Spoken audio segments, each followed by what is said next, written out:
sukacita, pasti ada senyuman di wajahnya. Sama-sama boleh berikan senyuman, jumpai kanan kiri berdepan belakang. Katakan mari bersukacita dalam Tuhan. Minimal 2-3 orang, kiri kanan berdepan belakangmu dengan senyuman yang paling manis. Katakan mari bersukacita dalam Tuhan.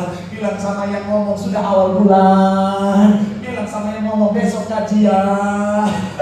Haleluya, puji Tuhan, senang bisa jumpa dengan saudara. Dan saya mau bilang saudara adalah orang-orang yang luar biasa. Amin. Kenapa? Karena pagi-pagi hujan-hujan deras begini saudara, biasanya mau bangun beratnya minta ampun saudara, tapi saudara tetap datang mencari Tuhan. Artinya saudara adalah pribadi yang sungguh-sungguh cinta Tuhan. Dan saya mau bilang saudara, orang yang cinta Tuhan, semangat cari Tuhan, janji firman Tuhan, hidupnya anak cucunya pasti diberkati Tuhan. Tepuk tangan yang paling meriah buat Tuhan. Haleluya. Sama-sama bilang sama saya, aku pasti diberkati Tuhan. Anak cucuku pasti diberkati Tuhan. Bilang kanan kirimu, kamu juga pasti diberkati Tuhan. Bilang sama yang ngomong, kamu luar biasa. Bilang sama yang ngomong, kamu juga luar biasa. Bilang sama yang ngomong, semangat. Tepuk tangan yang paling meriah sekali lagi buat Tuhan. Haleluya. Yuk, yang bawa kitab kita mau angkat Alkitab tidak? Alkitab juga boleh, Alkitab juga boleh. Yang nggak bawa kitab angkat tangan juga boleh. Sama-sama dengan iman percaya, sama-sama kita katakan dalam nama Tuhan Yesus, aku percaya Alkitab ini adalah firman Tuhan. Setiap kata kalimatnya sanggup memberkati aku. Dan hari ini aku pasti diubahkan, aku pasti dipulihkan. Dalam nama Tuhan Yesus, sama-sama kita katakan amin. Kita buka Mazmur 112 ayat 1-10. Kita akan baca pergantian. Saya 1 saudara dulu, kita gantian ayat 10. Kita akan baca sama-sama saudara. Singkat-singkat saja ayatnya. Ada 10 ayat 1-10. Yang sudah di sana Mazmur 112 ayat 1-10 boleh bilang aku diberkati Tuhan. Haleluya, terpuji nama Tuhan. Demikian ayat 1 berbunyi demikian. Haleluya, berbahagialah orang yang takut akan Tuhan, yang sangat suka kepada segala perintahnya. Ayat yang kedua silakan.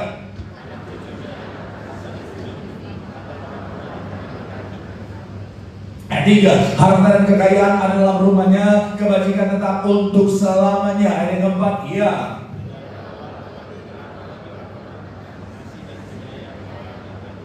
Ayat yang kelima, wujud orang yang menaruh belas kasihan dan yang memberi pinjaman, yang melakukan urusannya dengan sewajarnya. Ayat yang keenam, iya.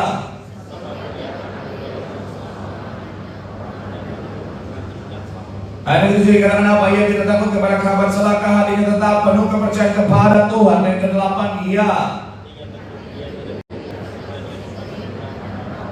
Ayat ke-9, ia membagi-bagikan, ia memberikan kepada orang miskin, kebajikannya tetap untuk selama-lamanya, tanduknya meninggi dalam kemuliaan. Ayat 10 sama-sama 3, iya. Orang fasik melihatnya lalu sakit hati, ia mengertakkan giginya lalu hancur keinginan. Orang fasik akan apa?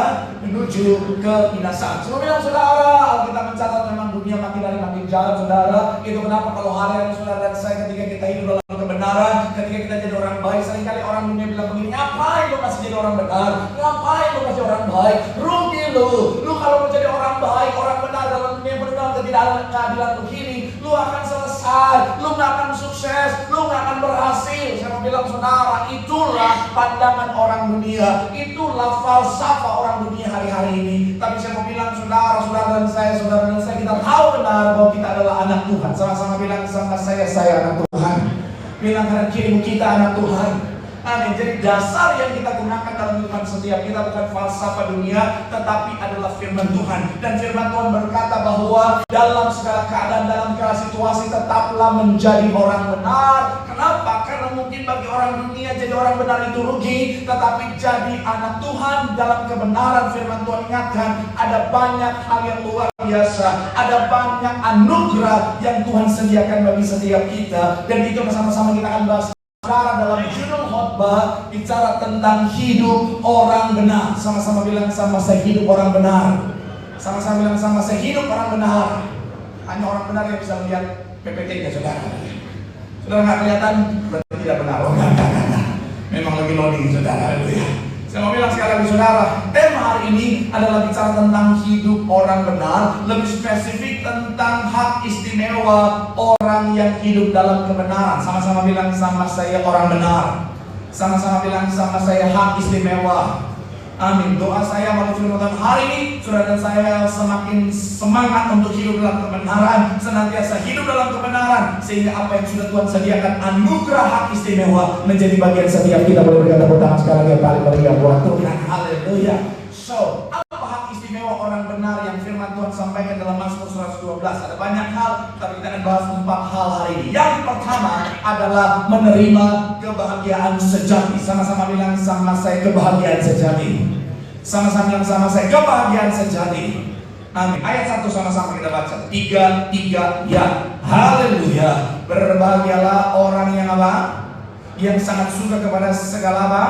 Perintahnya. Bagian awal dikatakan berbahagialah. Saya mencatat di sini, saudara, semua orang pasti ingin bahagia dalam kehidupannya. Semua orang pasti ingin yang namanya bahagia, saudara. Bicara tentang dia lakukan semua hal, salah satu tujuannya adalah apa? Supaya bisa mencapai kebahagiaan. Ada orang berusaha untuk kerja keras, salah satunya supaya dia bisa mencapai kebahagiaan. Ada banyak orang lakukan banyak hal dalam karir, dalam bisnis, usaha, semuanya salah satunya adalah dia ingin mencapai yang namanya kebahagiaan. Bahkan ada banyak orang lakukan banyak hal di luar sana untuk apa? Mencapai kebahagiaan. Tetapi saya mencatat di sini, saudara, kebahagiaan dunia bersifat situasional, tergantung pada apa yang terjadi. Namun kebahagiaan orang benar bersifat internal dan kekal. Sekali lagi, kebahagiaan dunia itu bersifat situasional, tergantung pada apa yang terjadi. Namun kebahagiaan orang benar bersifat internal dan kekal. Makanya dikatakan berbahagialah dalam Mazmur 112 ayat 1. Bahagialah, berbahagialah di sini bahasa aslinya adalah esher. Artinya, saudara, ini bahagia di level kebahagiaan tingkat tertinggi, saudara. Jadi kalau kita mau bahagia, ada banyak orang dunia bilang begini, oh kalau kamu mau bahagia nih, minum ini, pakai ini, capai dan lain sebagainya. Saya mau bilang, saudara, itu adalah kebahagiaan yang semu, kebahagiaan yang terbatas. Kenapa? Karena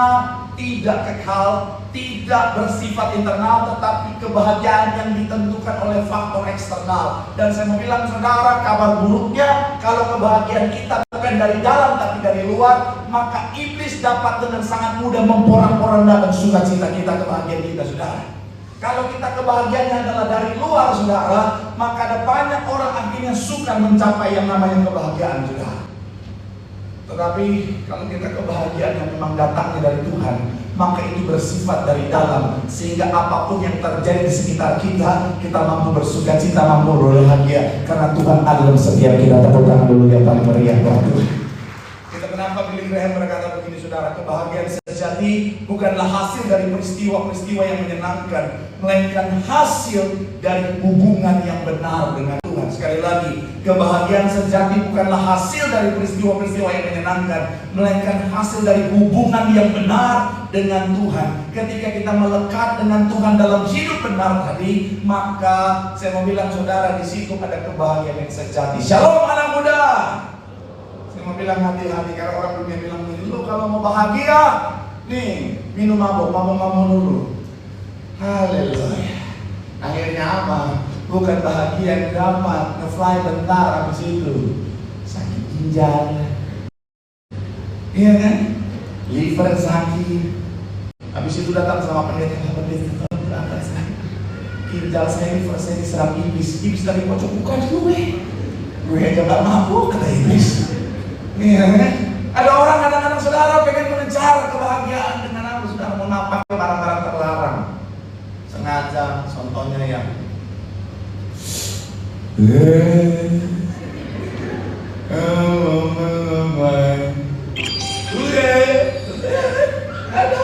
ada teman saya putus cinta, saudara.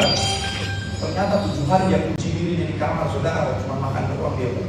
Ternyata dalam sana, saudara, dia cari kebahagiaan dengan cara yang salah, saudara. Saya kaget setelah 7 hari dia keluar. Saya kaget, kenapa?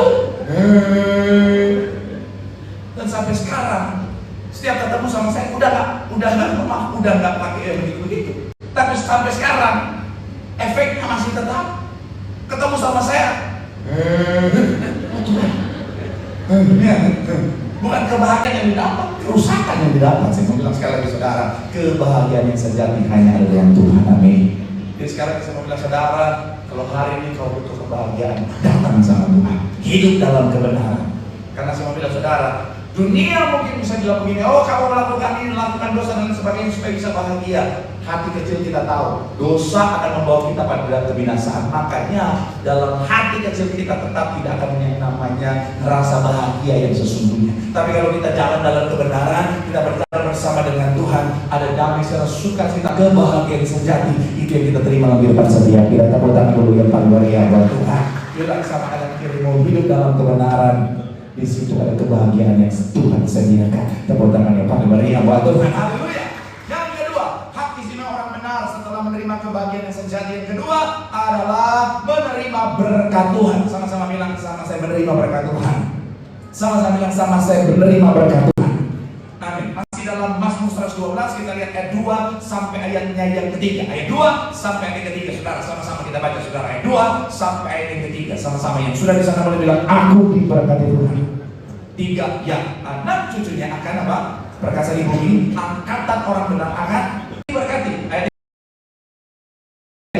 ada di dalam rumahnya, kebajikan tetap untuk, sekali lagi 2 dan 3. 3, ya anak cucunya akan perkasa di bumi, angkatan orang benar akan diberkati. Harta dan kekayaan ada dalam rumahnya, kebajikan tetap untuk selama-lamanya. Mazmur 5 ayat 13, saudara. Mazmur 5 ayatnya yang ke-13. 3 Mazmur 5 ayat 13. 3.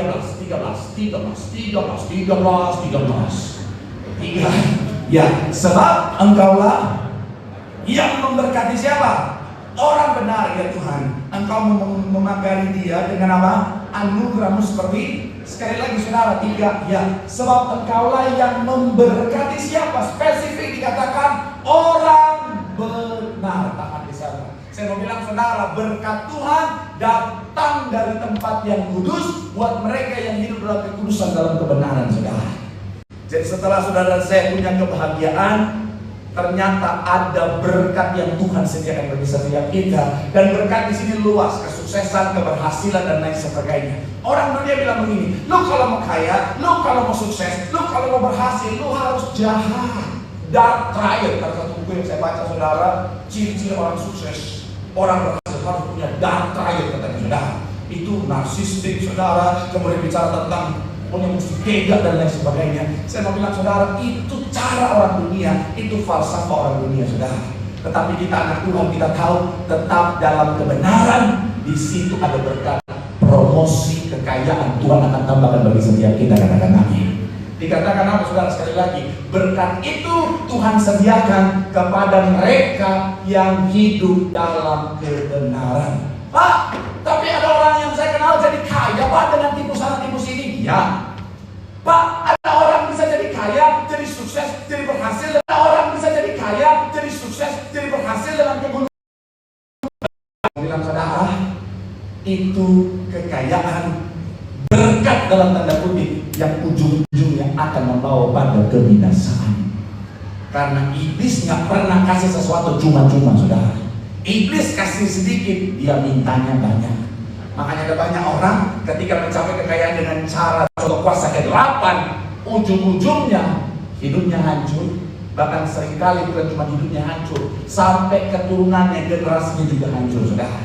Ada satu keluarga kepala baptisan saudara, mereka punya 5 anak saudara, 5-limanya hancur berantakan kehidupannya. Padahal papa mamanya kaya raya, sultan yang luar biasa. Tapi akhirnya papa mamanya jujur bahwa dulu papa mamanya dapat kekayaan itu dengan ke Gunung Kawi saudara. Perjanjian dengan iblis, kuasa ke-8, anak-anaknya yang jadi tumbal. Saya percaya orang tua yang baik tidak akan rela anak-anak menjadi korban saudara. Justru kalau kita orang tua yang baik, justru lebih baik kita yang menderita supaya anak-anak kita bahagia daripada sebaliknya saudara. Tapi sayangnya kekayaan yang kita dapatkan, kesuksesan yang kita dapatkan dengan cara yang jahat, ujung-ujungnya akan membinasakan saudara. Pak, tapi ada teman saya dengan tipu-tipu dan lain sebagainya. Ada. Tapi sekali lagi, ujung-ujungnya kebinasaan. Tetapi kalau berkat yang dari Tuhan, bukan cuma soal kelimpahan saudara, tetapi juga kita nikmatinya dengan penuh sukacita, damai. Saudara, Pernah nggak dapat sesuatu dengan cara yang baik? Ketika belanjanya itu sukacita gitu ya. Nggak pernah. Nah, kenapa saya jadi korupsi? Pak udah Yesus. Oh Tuhan, saya karena udah puji Tuhan karena Quran Tuhan bergaul dengan segala macam orang saudara ya. Dan jadi hamba Tuhan banyak yang cerita, banyak yang curhat. Saya jadi ada orang-orang saudara dapat hasil dengan cara yang salah. Akhirnya apa sih cerita? Mau pakai aja menderita saudara. Mau pakai aja tersiksa. Kenapa? Harus mikir kalau gini, nanti orang pajak tahu gimana, nanti gini, ketahuan KPK, dikejar-kejar OTT lagi. Udah Yesus. Nggak ada tenangan. Mau pakai ini harus cuci di mana? Laundry. Ya lah. Saya mau bilang sekali lagi sudah nggak ada tenangan. Tetapi kalau firman Tuhan bilang begini saudara, lebih baik sedikit tetapi dalam kebenaran daripada banyak tetapi dalam ketidakadilan. Karena ujung-ujungnya kebinasaan itu Amsal 16 ayat 8. Amsal 16 ayat 8 bilang begini, lebih baik ini sejalan dengan Bapak Gereja Chrysostomus bilang begini saudara, kekayaan yang diperoleh dari ketidakadilan adalah api yang membakar jiwa. Ia tampak seperti kemewahan di luar, namun ia menghancurkan pemiliknya dari dalam. Ada di layar hanya orang benar yang bisa melihatnya. Terhakimi semuanya. Masalah saya juga nggak bisa lihat saudara Yesus. John Calvin juga bilang begini, apapun yang kita peroleh dengan merugikan orang lain adalah pencurian di mata Tuhan. Kekayaan seperti itu tidak akan pernah memberikan ketenangan, melainkan kutuk bagi keturunan kita. Ngeri. Kekayaan seperti itu yang dapatkan dengan ketidakadilan tidak akan pernah memberikan ketenangan, melainkan kutuk bagi keturunan kita. Saya mau bilang saudara, belajarlah untuk tetap setia dalam kebenaran. Sekalipun orang bilang, udah jangan begitu, rugi lu, gak akan cuan, buat cuan, nang ada nebe, nyanda ada doi. Bodoh amat. Kita tahu dalam kebenaran yang sedikit Tuhan sanggup ubahkan jadi kelimpahan. Tepuk tangan dulu ya Tuhan. Karena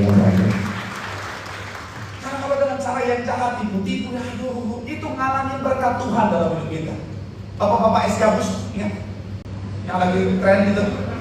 Bapak-bapak es gabus, kemarin saya bikin di Instagram saya videonya saudara. Tidak ada unsur menghakimi, tetapi sekali lagi semuanya untuk jadi bahan pembelajaran saudara. Sebenarnya ada berkat yang sebenarnya dia mau terima besar. Orang Indonesia kan gitu saudara. Hati untuk tolong menolongnya tinggi luar biasa. Ketika bapak itu dalam kondisi sulit, ada banyak netizen pengen nolong. Tapi dia masih bapak tipu-tipu sampai Kang Deddy aja mau cekek dia. Bahkan nipu-nipu lagi. Iya kan? Padahal sebenarnya ada berkat yang bisa dia terima, tapi karena dusta. Aduh. Saya mau bilang saudara, tetaplah hidup dalam kebenaran, amin. Jadilah pribadi yang jujur. Kejujuran adalah mata uang yang laku di mana saja. Kalau saudara dalam kebenaran, saudara mau kerja dimanapun, saudara akan kepakai, percaya deh. Saya dari orang yang susah minta ampun saudara. Tapi saya pegang teguh firman Tuhan yang orang tua saya ajarkan dari kecil saudara. Hidup dalam kebenaran, hidup dalam kejujuran. Akhirnya puji Tuhan, sekarang jadi CEO. Iya, CEO Grup Zam. Walaupun itu cuma digratis, tapi saya ngalamin, saya diberkati Tuhan. Saya nggak akan ada di depan saudara kalau hidup saya penuh dengan kepalsuan, tipu-tipu sana, tipu-tipu sini saudara. Karena seperti apapun tipu-tipu cepat atau lambat pasti terbongkar juga, betul ya? Tapi orang yang hidup dalam kebenaran, usaha, pekerjaan, karir semuanya dalam kebenaran, itu langgeng saudara, hidupnya diberkati. Bukan cuma sampai dia, tetapi sampai anak cucunya. Alkitab katakan kekal diberkati Tuhan luar biasa. Tepuk tangan dulu ya Pak Maria buat Tuhan. Bilang sama anak cucumu tetap hidup dalam kebenaran. Hidupmu bahkan anak cucumu pasti diberkati Tuhan. Tepuk tangan ya Pak Maria buat Tuhan. Haleluya. Yang ketiga, sambil saya ulangi Imam Musik, saya punya poin. Tapi poin yang ketiga saya ulangi Imam Musik. Hak istimewa orang benar yang ketiga adalah menerima jalan keluar. Sama-sama bilang sama saya menerima jalan keluar. Amin. Mazmur 112 kita lihat ayatnya yang keempat. Ayat yang keempat saudara, sama-sama ayatnya yang keempat. Yang sudah di sana boleh bilang aku diberkati Tuhan. Tiga ya. Di dalam gelap terbit terang bagi orang benar, pengasih dan penyayang orang yang apa? Bagian awal dikatakan di dalam gelap terbit terang bagi orang benar. Yang Tuhan taruh dalam hati saya adalah ada tiga hal. Di dalam poin ini saudara bicara tentang dalam gelap lebih gelap. Gelap apa sih? Gelap adalah bicara tentang situasi yang tidak mudah, situasi yang sulit, situasi yang bisa dikatakan situasi yang menakutkan, saudara. Artinya hidup dalam Tuhan, hidup dalam kebenaran bukan berarti tidak ada masalah, bukan berarti tidak ada tantangan. Jadi jangan langsung menghakimi diri sendiri, apalagi menghakimi orang lain. Kadang-kadang gini, kita ketika hidup kita dalam situasi yang sulit, situasi yang berat, kita kadang-kadang langsung bilang, gua dosa kali, gua salah kali. Kadang-kadang enggak. Kadang-kadang memang Tuhan izinkan untuk mengupgrade iman kita, untuk membentuk karakter kita lebih lagi, saudara. Jadi jangan langsung hakimi diri sendiri, apalagi hakimi orang lain. Ada banyak orang zaman sekarang tuh, mohon maaf ya, bukan yang calon sudah, yang calon karawat sih. Jadi nanti kalau saya bicara saya bilang sudah. Kalau ada orang mengalami kesusahan langsung hakimin, dosa lu pasti ada dosa lu, belum tentu. Kadang-kadang dia udah hidup benar, sama seperti Ayub, tapi Tuhan izinkan dia mengalami masa kekelaman untuk upgrade berkatnya, upgrade imannya, upgrade pengenalannya dengan Tuhan, saudara. Jadi ikut Tuhan kadang-kadang bisa dalam situasi yang sulit. Tapi yang saya pelajari, ya hikmat Tuhan yang Tuhan taruh, cahaya punya makna yang pertama adalah kita tidak akan kebingungan, karena ada solusi yang Tuhan sediakan bagi setiap kita. Jadi dalam situasi itu kita nggak bingung, harus ngapain ya. Tapi selama kita hidup dalam kebenaran, hikmat Tuhan akan beranugerahkan, Mino, ambil langkah ini, ambil situasi ini, ketemu sama ini, itu akan dianugerahkan buat mereka yang hidup dalam kebenaran. Kemudian yang kedua adalah di dalam kegelapan ada cahaya. Ini juga bicara tentang sekalipun situasinya menakutkan, kita nggak akan takut karena kita melihat cahaya gambaran Tuhan bersama-sama kita. Saya kemarin, karena saya banyak pelayanan keluar kota, contoh beberapa hari yang lalu saya sampai ke Kalimantan, harus stay di sana 3 hari karena 3 acara berturut-turut, saudara. Jadi setiap kali saya pulang rumah, saya manfaatkan untuk quality time bersama keluarga. Dan salah satu yang saya lakukan adalah sebuah kegiatan yang sangat elegan adalah main petak umpet sama anak saya, saudara. itu mahal gitu. Nah, cuman karena rumah saya nggak besar, jadi tempat sembunyinya dikit, saudara.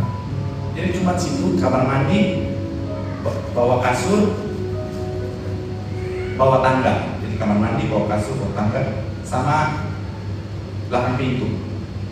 Nah, dan yang paling sering saya pakai adalah kamar mandi itu sendiri.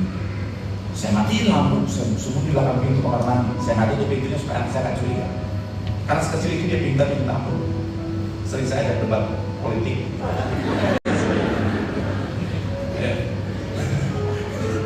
Nah, kemarin itu di dalam sebuah permainan itu, saya sembunyi di dalam kamar mandi. Kemudian, mana papi ya? Dan dia udah tahu sih kamar mandi, dia masuk dan dia tutup pintunya, gelapnya minta ampun. Tetapi saya lihat wajahnya ruangan yang sangat gelap. Biasanya dia kalau saya tinggal, saya kunci di kamar mandi, dia ketakutan gelapnya minta ampun. Tapi dia bisa tetap tenang, ketawa, karena dia tahu CEO-nya bersama dengan dia. Dia tahu bapaknya ada bersama-sama dengan dia. Dan tadi Tuhan kasih ingat itulah yang akan kita rasakan kalau kita hidup dalam kebenaran. Tuhan bersama-sama orang benar. Situasinya mungkin boleh menakutkan, tetapi selama kita hidup dalam kebenaran, tidak akan ada ketakutan. Makanya Pemasmur bilang begini, sekalipun aku berjalan dalam lembah kekelaman, bahasa Inggrisnya in the shadow of death, lembah, aku tidak takut bahaya, karena Pemasmur berjalan dalam kebenaran, ada Tuhan beserta dengan dia. Saya nggak tahu saudara lagi dalam situasi yang segelap apa, tapi selama saudara hidup dalam kebenaran, Tuhan menyertai. Ada jalan keluar yang Tuhan sediakan buat. Bahkan punya korelasi dengan poin yang terakhir. Kita tidak akan sampai tergeletak. Kita mungkin boleh lemah, tapi kalau kita berjalan dalam kebenaran, saya pernah pakai Tapi kali ini saya pakai tim yang baru import dari Manado, saudara. Yang agak besar, yang kurus sudah expired kemarin, saudara. Jadi poinnya, silakan boleh baju ke depan. Ya, ini atlet MMA 2 kali bertanding, 7 kali kalah, saudara. Saya ibaratkan dia adalah Tuhan. Kalau saya berjalan dalam kebenaran, ada Tuhan di dalam setiap langkah saya. Dan kalau ada Tuhan dalam setiap langkah saya, ada saat mungkin saya lemah, ada saat mungkin saya tak kuat, tetapi saya tetap mampu berjalan karena ada Tuhan. Kalau dia aja, saya jalan. Ada Tuhan yang menopang saya, saudara. Kalau jatuh tapi gimana? Malu. Paling cepat senang lagi kalau ditanya apa-apa. Saya mau bilang sekali saja, ya. Karena ada tangan Tuhan yang menopang. Jadi sekalipun saya lemah, jalan. Saya akan tetap mampu melangkah. Karena sekali lagi, orang benar disertai Tuhan. Bahkan mungkin the worst case, paling buruk situasinya. Saya mau bilang saudara, sekalipun situasinya amat sangat buruk, saya nggak mampu lagi untuk melangkah. Dalam konteks saya terjatuh di lubang yang sangat dalam sekalipun, saya akan tetap sampai pada tujuan menopang. Karena ada tangan Tuhan yang menopang saya.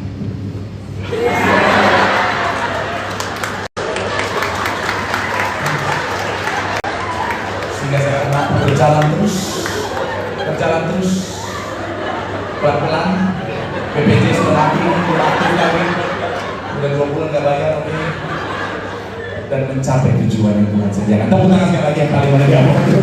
Bilang salah kanan kiri, tetap dalam kebenaran. Tangan Tuhan yang kuat akan membuat kita sampai pada tujuan. Tepuk tangan sekali lagi yang paling meriah. Dan diberkati pola dengan tangan sorak-sorak yang paling meriah. Buat Tuhan.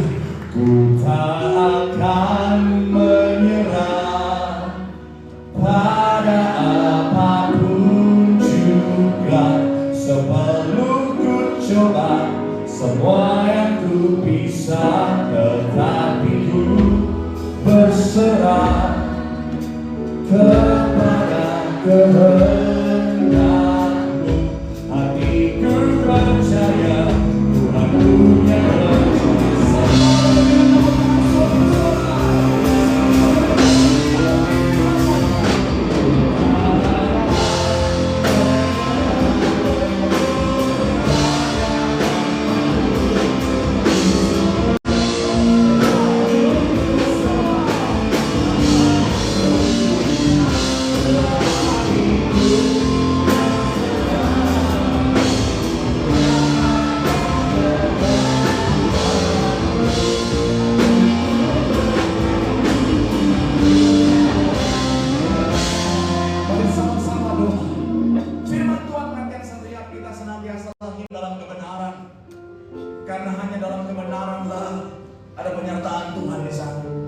ketika saudara saya hidup dalam kebenaran, maka janji ada kebahagiaan yang sejati yang Tuhan anugerahkan. Ketika kita hidup dalam kebenaran, ada berkat yang terbaik yang Tuhan sediakan. Ketika kita hidup dalam kebenaran, selalu ada jalan keluar yang Tuhan sediakan. Dan yang terakhir, di dalam proses mencapai jalan keluar yang sudah Tuhan sediakan, selalu ada kekuatan karena tangan Tuhan menopang setiap kita. Jangan menyerah, tetap setia. Tangan Tuhan yang kuat memberkati saudara, melindungi saudara, menggendong saudara, sampai setiap kita mencapai apa yang sudah Tuhan rencanakan. Sambil angkat tanganmu di hadapan Tuhan, sejenak doa di hadapan Tuhan. Setiap jemaat berdoa, semuanya diberkati Tuhan. Setiap pribadi tempat, semuanya diberkati Tuhan. Coba kau pribadi-pribadi diberkati Tuhan. Mari doakan keluargamu, doakan rumah tangga, bisnismu, semuanya di hadapan Tuhan. Biar tangan Tuhan menopang semuanya, tetap dalam kebenaran sampai pada tujuan. Cepat hati. Amin. Catherine berusaha. Apa yang susah buat hati? Usah buat usaha. Coba kamu boleh usaha.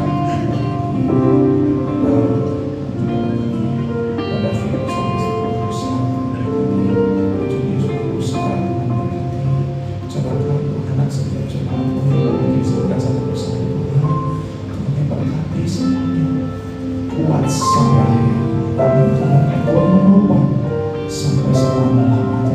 Terus angkat tanganmu di hadapan Tuhan. Ini tangan-tangan kami Tuhan. Pegang tangan kami Tuhan. Topang tangan kami Tuhan. Supaya kami sampai pada tujuan yang sudah Tuhan sediakan. Yesus pegang erat tanganku, ku tak dapat hidup di luar kasih-Mu. Bapa, jangan tinggalkan aku, Engkau alasan. Terus angkat tangan